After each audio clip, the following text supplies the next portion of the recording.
listener to the Campfire Cult Podcast. From a camper van deep in the haunted woods, I bring you first-hand accounts of chilling encounters with the paranormal. Step into the night and take a peek into the realm where reality and the supernatural collide. My name is Jazz, and I'll be your host.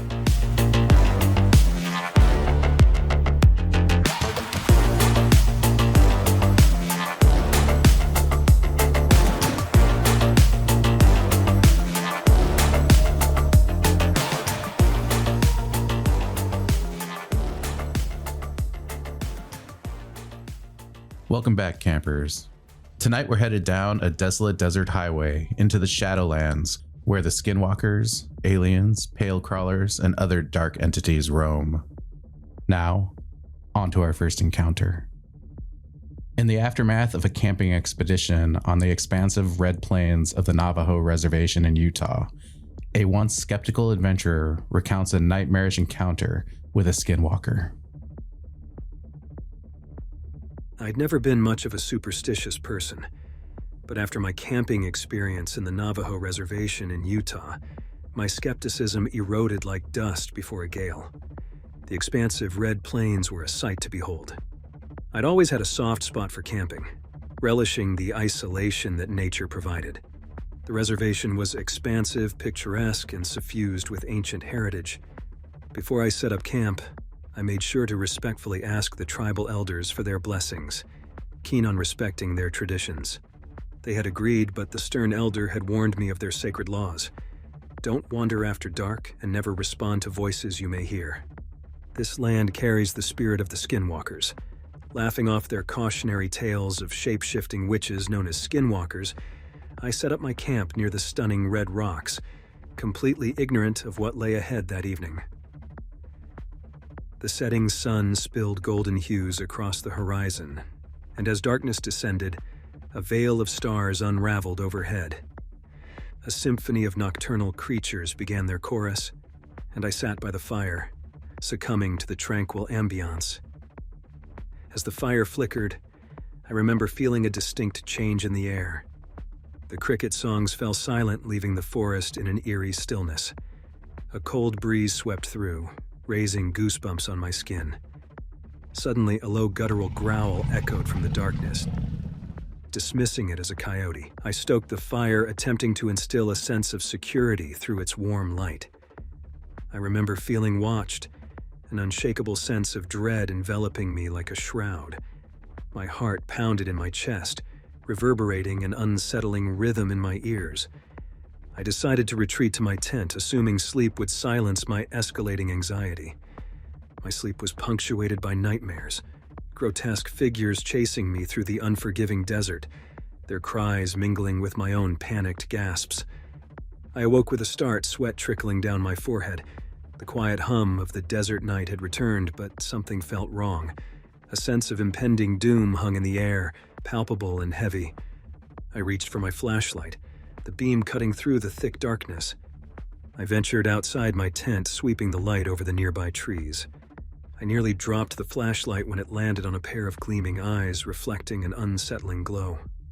The figure was partly concealed by the darkness, but I could make out its lean form standing on two legs, yet undeniably not human. A low growl reverberated through the silence, a chilling echo of the sound I'd heard earlier. Panic washed over me as the figure moved, its motions bizarrely distorted. I watched in petrified disbelief as it dropped on all fours and began to advance towards me. In the dim glow of the flashlight, I saw its skin, a grotesque parody of human flesh stretched tightly over its skeletal frame. The stories of the skinwalker rushed back to me in a horrifying wave. The elders' warnings echoed in my head, their stern faces looming in my mind's eye. Against every instinct screaming at me to flee, I remembered their advice. I must not respond or acknowledge it. The creature began to call my name in a voice almost identical to my mother's, who had passed away years ago. Help. The tone was soft, almost pleading. Each syllable twisted the knife of terror deeper into my psyche. I had to bite my lip to prevent any sound from escaping. Help me. With shaky hands, I withdrew into my tent, zipping it shut. The creature's calls persisted, Robert. growing louder, angrier. Its voice shifted between those I knew. My father, my childhood friend, my ex-girlfriend, each voice spurring on the terror coiling in my stomach. It seemed like an eternity before the calls faded, replaced by a chilling silence. I didn't dare leave my tent until dawn painted the sky with soft pinks and purples. Emerging from my tent, I found evidence of the nocturnal visitor. Tracks leading away from my campsite, too distorted to be human, too wrong to be animal. With a trembling heart, I hastily packed up and left the reservation, vowing never to return. The encounter with what I believe was a skinwalker remains an unsettling memory.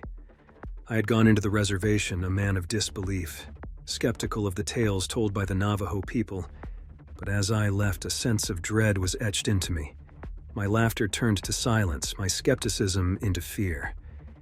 Do I carry with me a newfound respect for the narratives and warnings of the Navajo tribe? Their words echoing a truth I had witnessed firsthand in that chilling encounter on the Utah reservation. I can't tell you with certainty if skinwalkers are real. All I know is what I experienced that night. The terror, the voices, the indescribable figure. It all felt terrifyingly, horrifyingly real to me. And it's an experience I pray I never have to face again. Haunted by an unsettling camping trip with his best friend Josh, a man grapples with unexplained disappearances and a surreal reality where even his closest relationships seem to be erased, leaving him to question the true nature of the eerie encounter he had in the woods. I remember feeling odd the whole trip, in spite of the fact that our camping trips were fairly routine at that point. Every month, my best friend Josh and I would pick a weekend and head to a nearby forest for a couple days of hunting or fishing. This time around, we had chosen a scenic valley near the base of Mount Rainier with a cabin built on a small ridge right above the river. We decided to try our hand at panning for gold, and I was filling my Jeep up full of shovels, pans, and even a sluice box Josh's dad had let us borrow a few days back. He'd also contacted the claim owner for us and got permission so we could mine his gold. "You got your GPS?" Caitlin asked as she packed up some sandwiches for the road into my backpack. I walked over and kissed her while brushing a stray strand of her black hair from her face. "Of course, hun," I replied. "I promise no repeat of what happened last fall." Last fall, me and Josh had gotten lost due to some extenuating circumstances. Point is, we learned the importance of keeping a good, high-quality GPS on hand. Trust me. In a bad situation, it's a lifesaver. Josh and I had grown up together. We were next-door neighbors as kids, and a mutual love of anime, video games, and the outdoors cemented our status of inseparable friends. When I was hospitalized in grade school after getting hit by a truck, Josh was at my side cracking jokes, and he was the one who took pride in painting me as a total sleazeball at my wedding sit-down dinner when he gave his best man toast.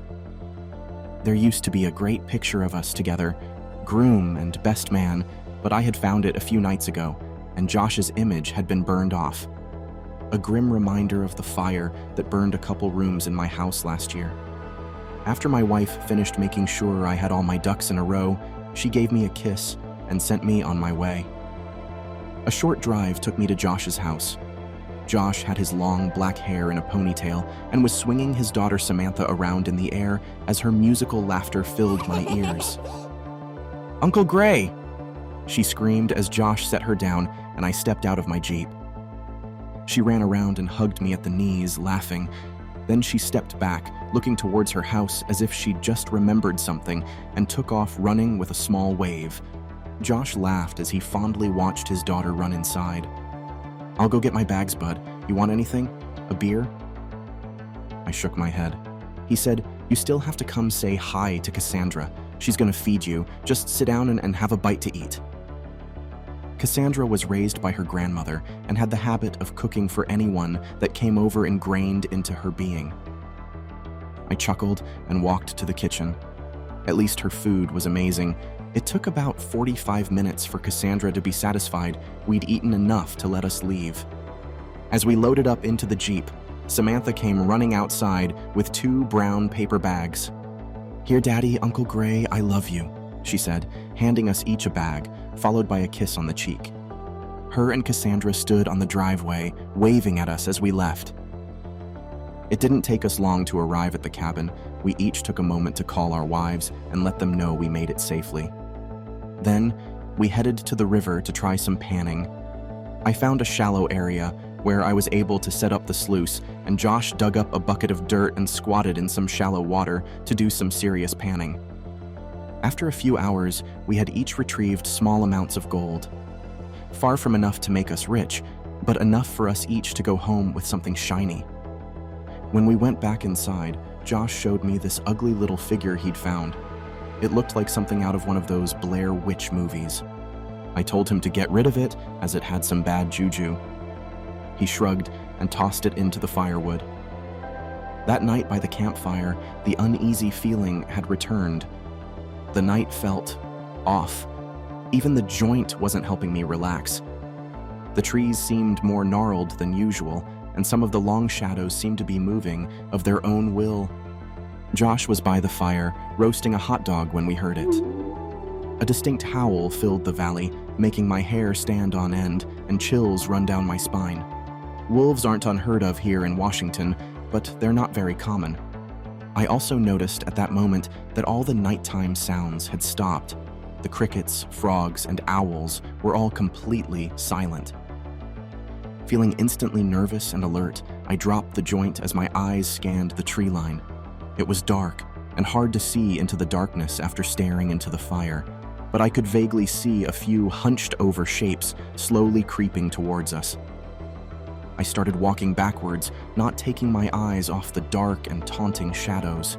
The vague outlines danced in and out of my vision as my eyes adjusted to the shades of darkness in front of me. I could sense Josh walking backwards next to me, and then, on an unspoken cue, we both took off sprinting to the door. We got inside and slammed it shut, sliding the locks into place as we caught our breath and made shushing gestures at each other. We both listened as whatever it was slowly walked around and inspected our campsite. We heard loud sniffing, a bag being ruffled, and then a strange sound that was like something wooden being knocked on the door. We heard an angry growl, and then everything got quiet. I almost dared not look at one of the windows illuminated by our still crackling fire, but I had to. Fortunately, I didn't see anything terrifying. But at that moment, we heard something that made everything we'd experienced so far that night turn into a stroll in the park. Laughter. To be specific, it sounded like a little girl laughing outside. It sounded like Samantha, laughing outside. Josh's eyes were wide open, and a look of anguish crossed his face as he ripped the door open. There was nothing there. He screamed, "Sam!" and took off running into the woods. I tore off after him, but no matter how fast I went, he kept picking up distance on me until eventually he vanished out of sight in the tree line. I kept hearing that childlike laugh just out of distance in the shadows, teasing me, before it disappeared completely. Suddenly, it was like a switch was flipped on. All the animals regained their voices. The sound of crickets chirping was thick in the air, and I heard the hoot of an owl far off in the distance. I spent the next 2 hours searching, calling out Josh's name to no avail. I couldn't even find any tracks to follow. When I finally did lay down, it was very late, and I barely slept. I woke up the next morning to find all of our equipment and supplies still there, but no sign of Josh. I walked into the woods yelling for him, looking for any signs of his passing. Where are you? Nothing. I called his phone, but it just rang until it was picked up by voicemail. I realized then that I was going to have to organize a search party. I called my wife to tell her what was happening. She stopped me almost right away and asked me, "Who is Josh?" "You know who Josh is? He's my best friend." "You don't hang out with anyone named Josh," she insisted, "unless you're keeping something from me?" I laughed. "Haha, that's very good. Okay, fine, I'll play along. He was the best man at our wedding. He has an adorable girl named Samantha who loves her Aunt Caitlin." I expected to get a laugh from her. Instead, what she said made that terrible feeling return. "Babe, are you okay?" she asked. She suddenly sounded very worried. "Come home right away, sweetie. You're not making any sense." I promised I'd be home soon, hung up, and called Cassandra's phone, expecting Samantha to pick it up like she usually does. Instead, Cassandra answered sounding worn out. "Cass," I said. "Cass, listen to me. Last night, Josh heard something that sounded like Samantha and ran off into the woods. Now I can't find him." "Who's Samantha?" She said. "Who's Josh? And who the hell are you? How did you get my number?" The interaction went downhill from there. She soon hung up on me. I felt like I was going to be sick. None of this made sense. First, that conversation with my wife, then the one with Cassandra. I'd love to say I figured out what happened, but no. Nothing has been the same since that camping trip, and I doubt that it will ever make any sense. I've spoken to Josh's parents. They remember me just fine, but just like everyone else, they insist that Josh and Samantha aren't real. I'm slowly coming to grips with the idea that they may have been somehow erased, with the idea that somehow they stopped existing entirely. I have no idea what we encountered in the woods that night. I have no idea why these things happened. What I know is just a minute ago, I found 2 brown paper bags with chocolate chip cookies in my Jeep. If Josh and Sam aren't real, where did the cookies come from? Josh, Samantha, wherever you are, I hope you are well. Next, in the midst of a routine camping trip on Long Island's Camp Hero State Park, an encounter with an otherworldly light in the sky leaves a group of stoned teenagers to ponder the mysteries of the park and the possibility of encountering a remnant from its enigmatic past. I grew up on Long Island in New York State. My older sister, her boyfriend, and myself often would walk the trails and the beaches at night. On one particular evening, the 3 of us were on a walk at Camp Hero State Park. It was a full moon, so it was very bright out. As we were walking the trail, we stopped to relax and look out over the water. My sister's boyfriend sparked up a joint, and we all were partaking and relaxing. While we were gazing out onto the open water, we spotted a small light in the distance. My sister was wondering out loud what it was. Her boyfriend said it was probably a light on a distant boat, and we didn't think much more of it at the time. However, as moments passed, we noticed the light seemed to be approaching us, getting closer by the minute.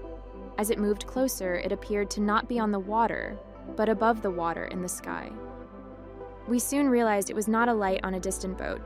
We continued to speculate what it was, and I came to the conclusion that it must be someone's small personal drone. But as the light came closer and closer, the brightness got stronger and stronger. If you know Camp Hero, you know that there are cliff edges that hang over the water. There we are standing there on the edge with this orb steadily approaching us. Within the span of 5 minutes, the orb was no longer in the distance, but hanging right in front of us.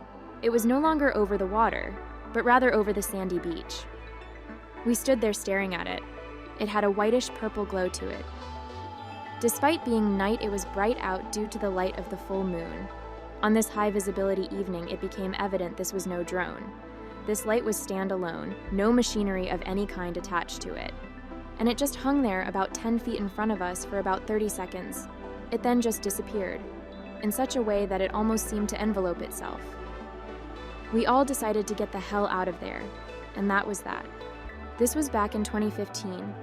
I've since visited this particular park many times since and have never seen anything like it again.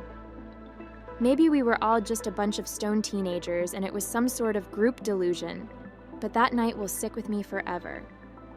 The park itself is shrouded in mystery, and I can only speculate that the orb was perhaps a remnant of one of the experiments conducted at Camp Hero from back in the day.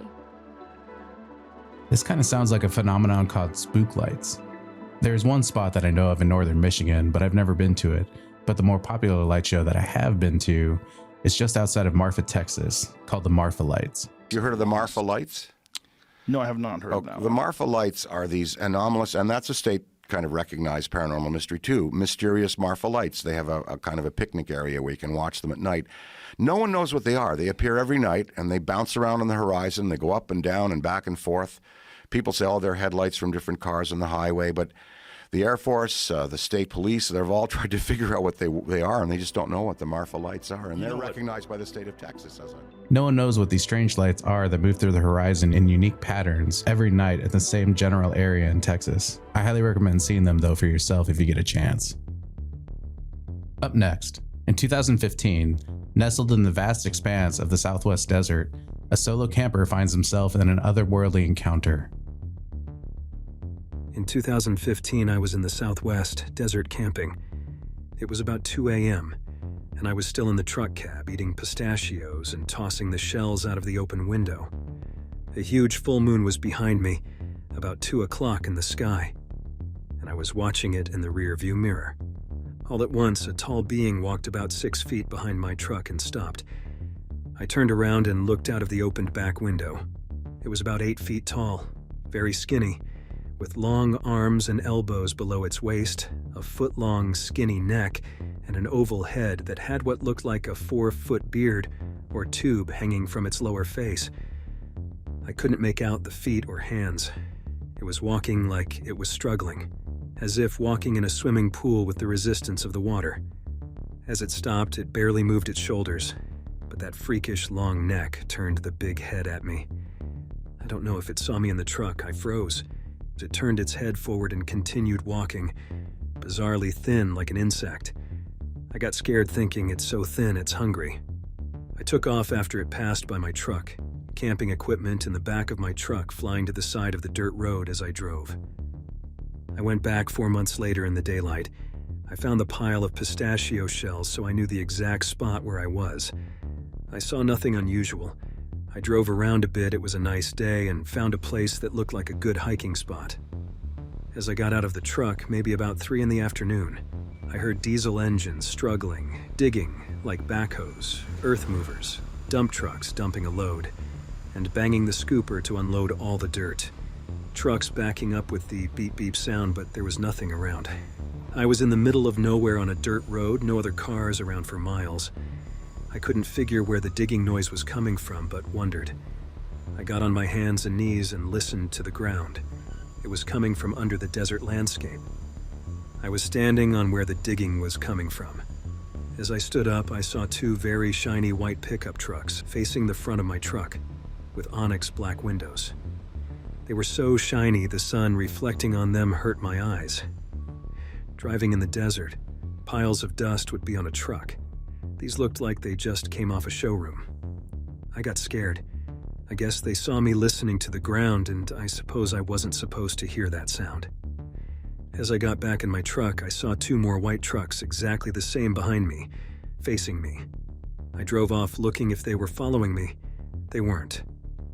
As I got to the nearest road, my heart sank as there were 2 more of the same trucks waiting for me at the intersection, facing each way, so whichever way I was going, 1 truck would be right behind me. As I got on the road, the truck behind me followed me right on my bumper. I was going 90 and the truck was right behind me. The other truck then was trying to pass me, and I was swerving 2 lanes to keep it from passing me.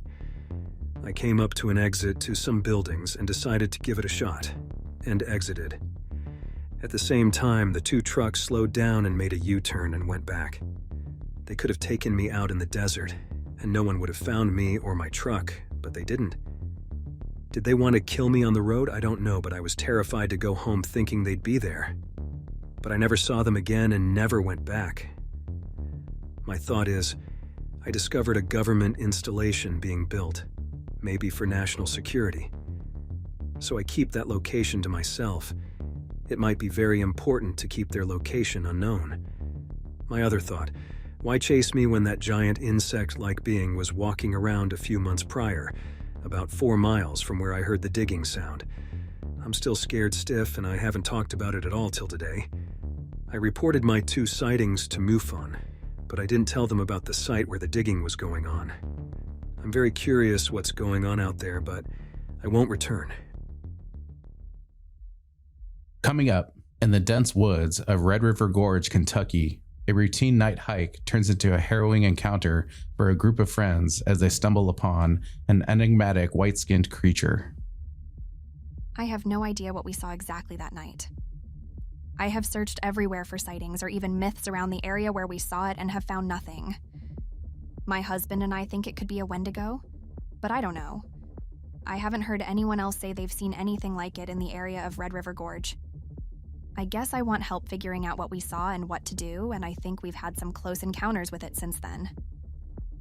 Now, onto my story. My friends and I go camping a lot, and my favorite place is in Red River Gorge, Kentucky. We go there often, and I've been going ever since I was an infant. I'm 28 now, married with a kid, and still go. It is the closest place to where I live where you can see the Milky Way pretty much every night. It's perfect for stargazing, and I've seen a shooting star every clear night I've been there. When we go without our kid, we night hike to a good lookout point and stargaze for hours. Our first experience night hiking, we would go to trails we knew well and were used frequently during the day. Ones with log fences and gazebo resting places.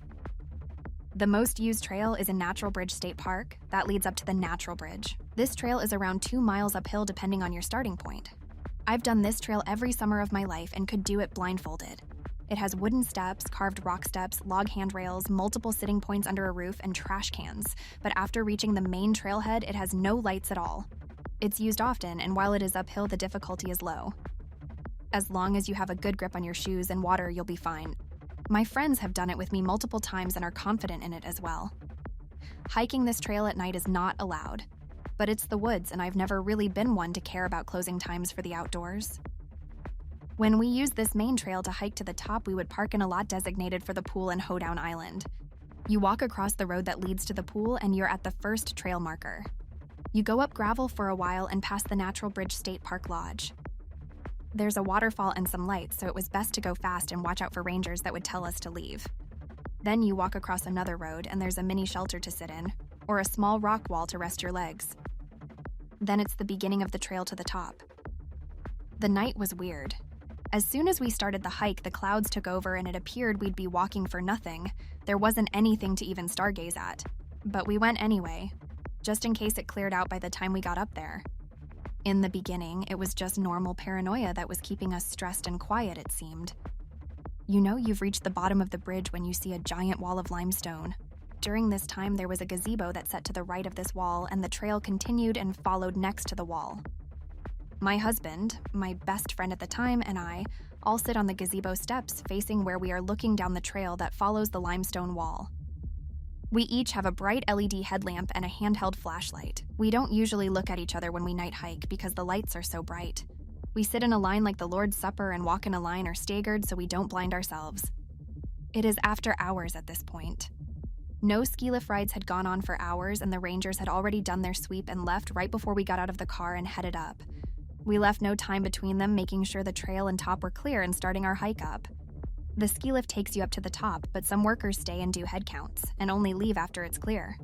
I guess I have to make these points because that's what I was thinking when what seemed out of nowhere, a girl with a headlamp began to walk down the trail we were looking out at. She was in just a simple sundress and flip-flops.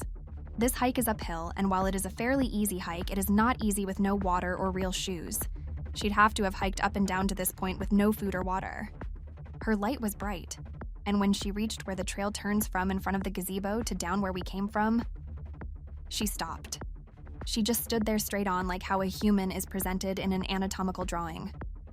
She was looking directly at us all sitting there, and her light made me bring my hand up to shield my eyes. She didn't turn away from our lights at all, or even seem bothered. She had 6 LED lights aimed directly at her face. I said, "Hello," and in response, she said, kind of with a pause between every word, something like, "Hello, how are you?" I said something like, "Good, how are you?" And she took even longer pauses and said, "Oh, I'm fine." She then just stood there still with her hands at her side and facing and staring at us. Her light made it impossible to really see her face, and it was so bright, I had my hand up the entire time until she just turned and walked slowly down the trail we had just come up. She got to a part where the trail turned, and we saw her light just stay in that one spot for a minute until she turned, and the light faded out of sight. We wait for a while before continuing up. I kept making comments about how weird that was, and everyone else just made it out to be me always overthinking things and being afraid. but no one ever came after her. She had done this hike alone, at night, and somehow without being found by any ranger. We got up after a bit and started back up to the top. It felt like it took much longer than it ever had in the past, but we made it to the top. There are stone steps named Fat Man Squeeze that get you to the top of the bridge and you can walk across it. Going up and being on the top, we could hear twigs snapping, almost alternating from the left, then the right. We lay down and try to stargaze, but the clouds are even thicker now and it was miserably hot. We could hear voices at times and my husband kept checking for people we heard. He never saw anyone.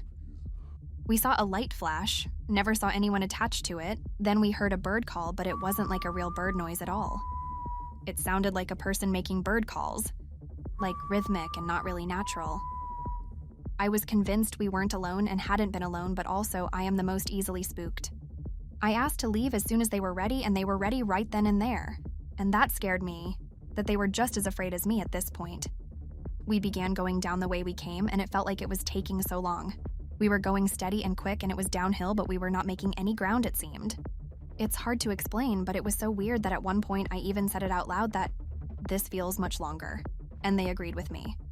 I kept looking behind me with the flashlight, and my husband kept looking out to the sides, and my friend kept hers mostly forward.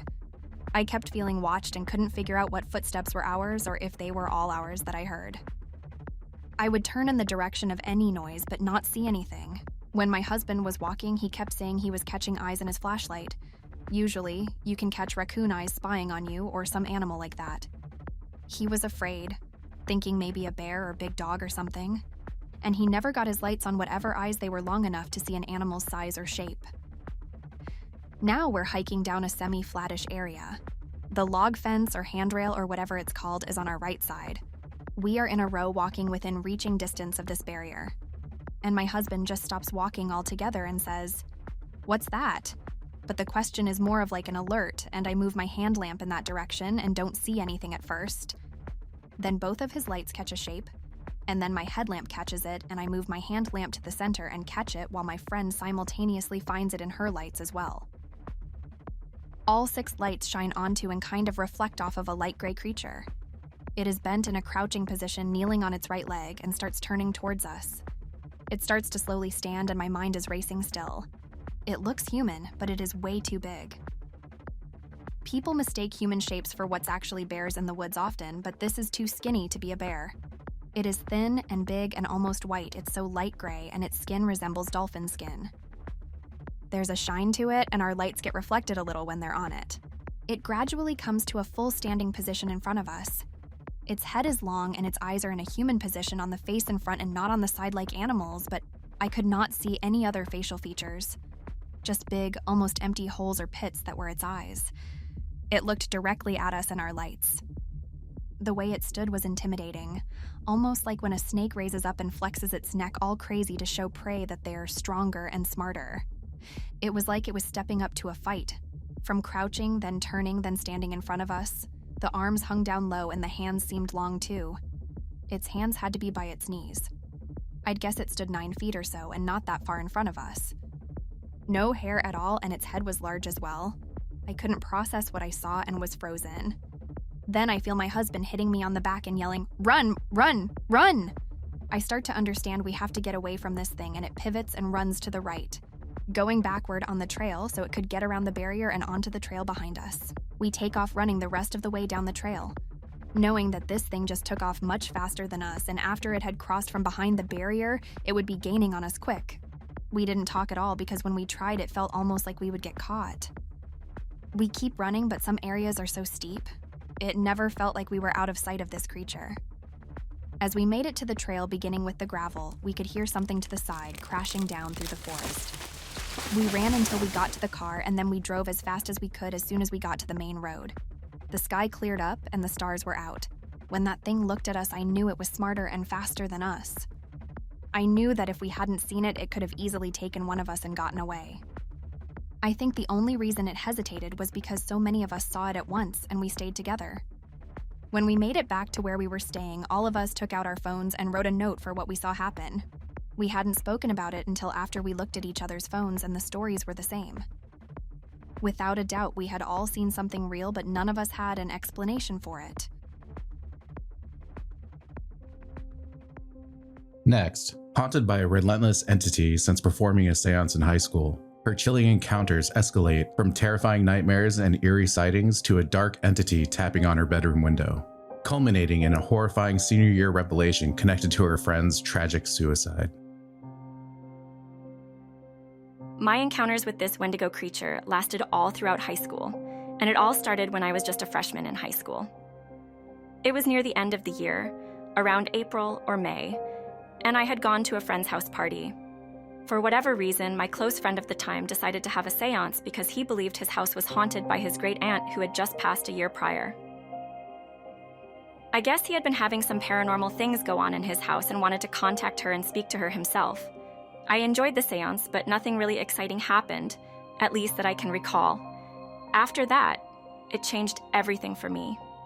I live about 20 minutes away, and so while I can't say distance was a deciding factor in my experiences, I can probably say whatever we experienced at that seance, even though I never felt or heard anything, must have followed me back home. Because it was the summer between freshman year of high school and sophomore year that things really kicked off into high gear. It primarily started off with horrendous nightmares, always being chased by this tall black figure with a skeletal-like face and large antlers and horns. It was terrifying and a recurring nightmare, the same thing almost several nights a week all throughout the summer. I would be walking in the woods on this trail, and this thing would come out of the woods and start barreling towards me running on all fours. Then, as it would get closer, it would stand up on two legs and reach out to grab me. Every time, I would severely lose speed, turn around, and just as this thing would be about to grab me, I would wake up. This happened constantly, the same nightmare over and over. Once fall kicked in around September, because I had just begun my sophomore year, I started having sightings of this thing. At first, it would just start off as a typical paranormal thing, seeing shapes and movement out of the corner of your eye. But one night before Halloween, I was staying up late studying for a math exam, and I saw something outside my window in our yard moving closer to the house. When I looked out, I thought it was a burglar or somebody trying to break into our house.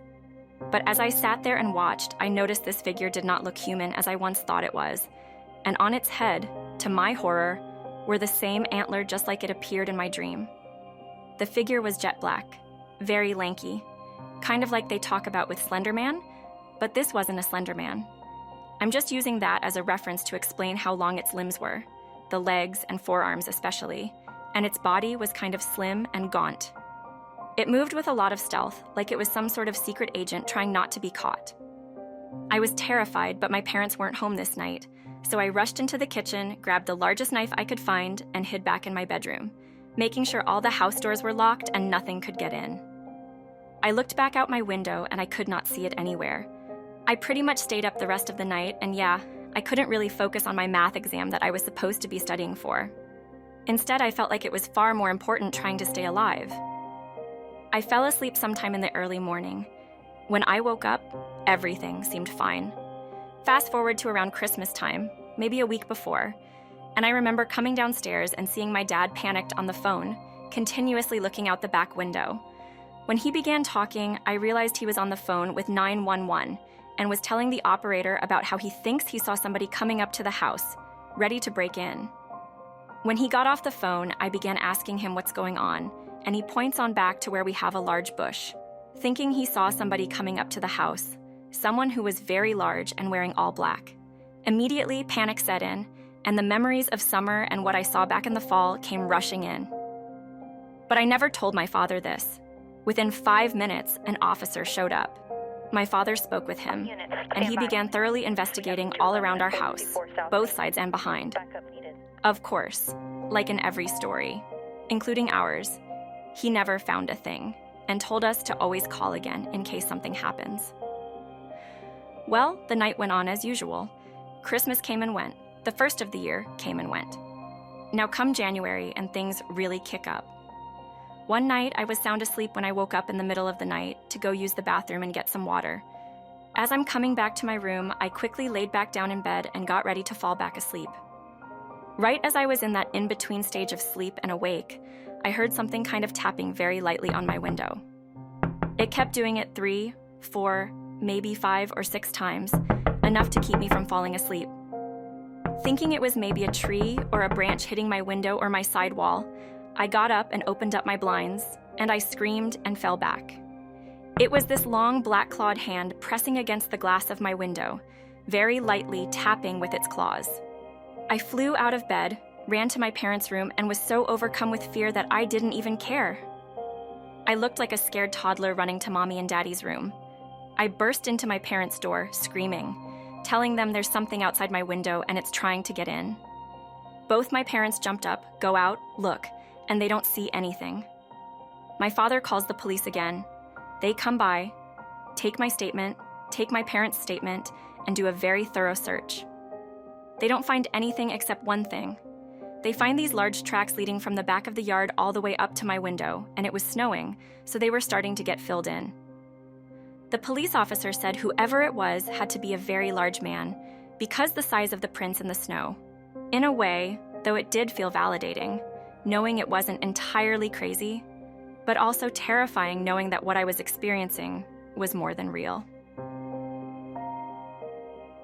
Valentine's Day came and went, and we get to about the very beginning of March, and I start to see more of this thing. I was walking back home from a friend's house later at night, probably not too late, maybe 7:30, 8 p.m. It had just gotten dark, and daylight savings time had just happened. I was walking home on a quiet neighborhood road. It wasn't deserted or anything. Everybody was just inside. Then I started to get this feeling of being followed. At first, I thought I was actually about to be mugged. But as I turned to look, it was this shape following me, hiding behind trees and coming after me through the bushes and anything that it could hide behind. It was getting closer and closer, but still hiding behind whatever it could. I could clearly see the shape and distinctive head of what had been recurring through my nightmares. The same thing I had seen, the same hand I had seen on my glass. It was getting closer, and I began sprinting for my life. At one point or another, I had thought about deviating it away from my home.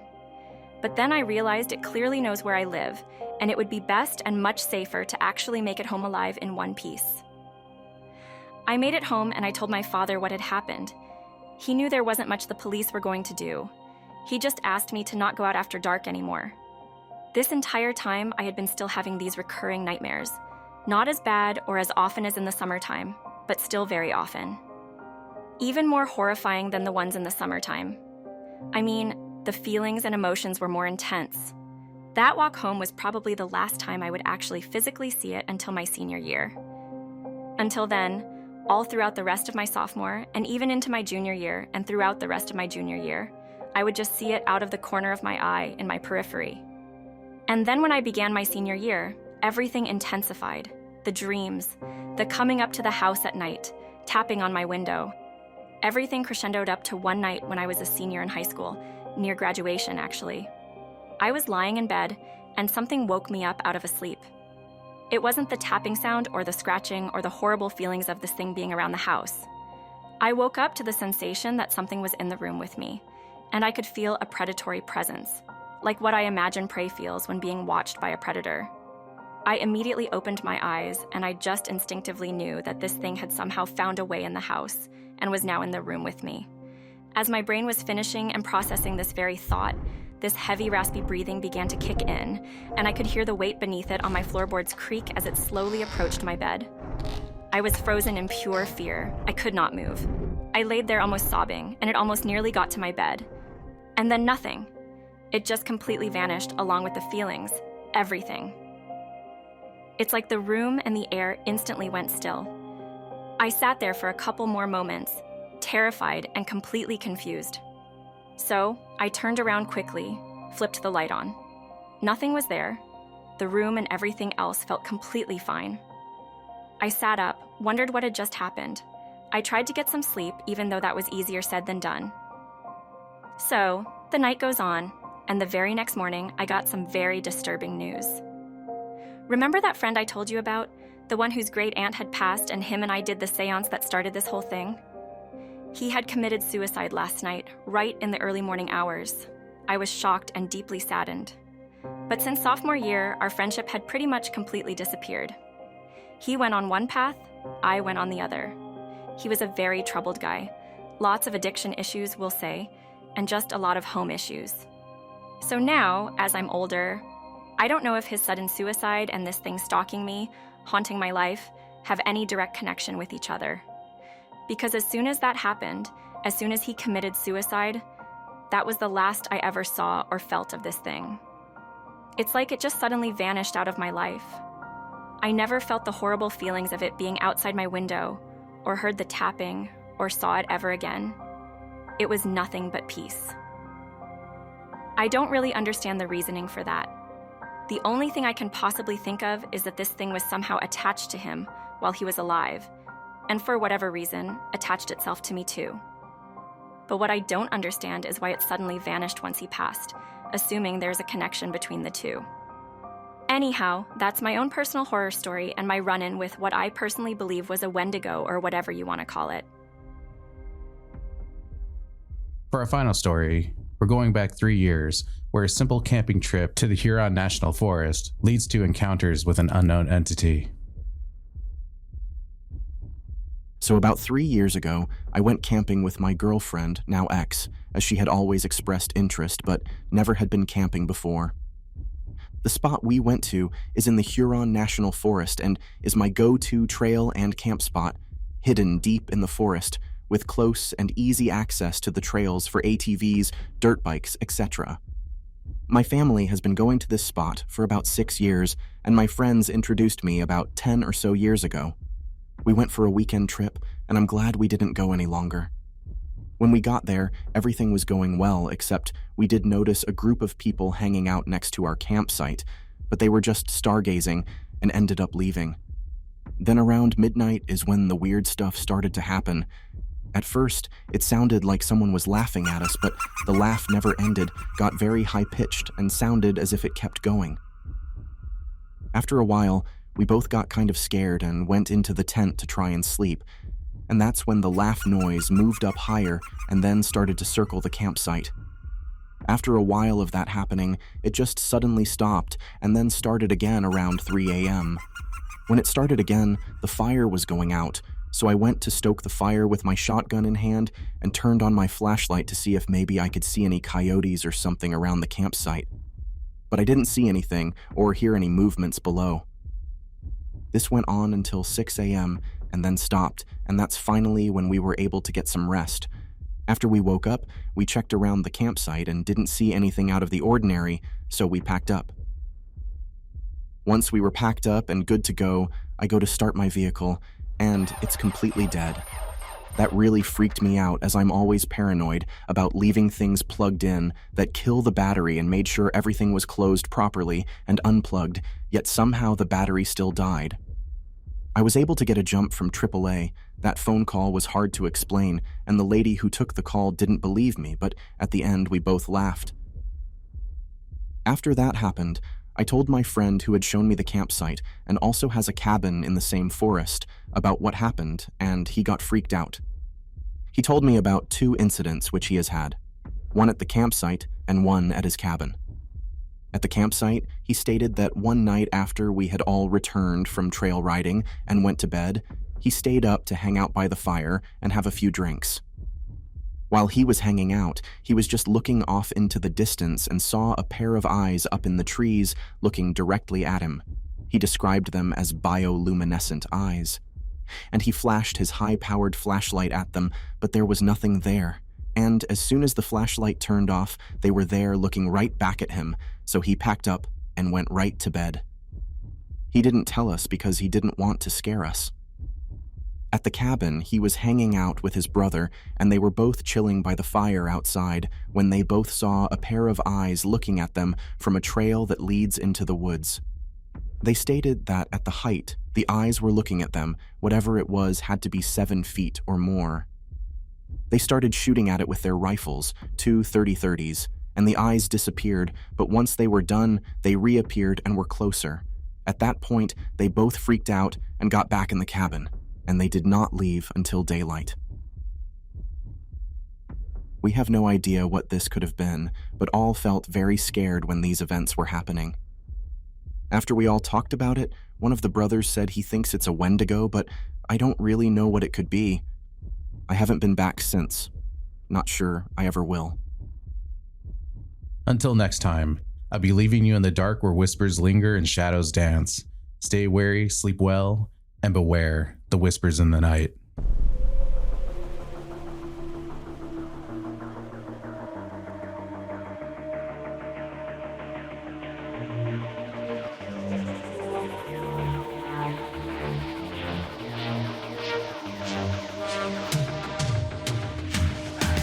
If you have a story to tell, please reach out via email at contact@campfirecultpod.com or leave me a voicemail message at 720-297-8608. You can follow us anywhere on social media at campfirecultpod and online at campfirecultpod.com. And finally, if you don't mind, please rate and review wherever possible.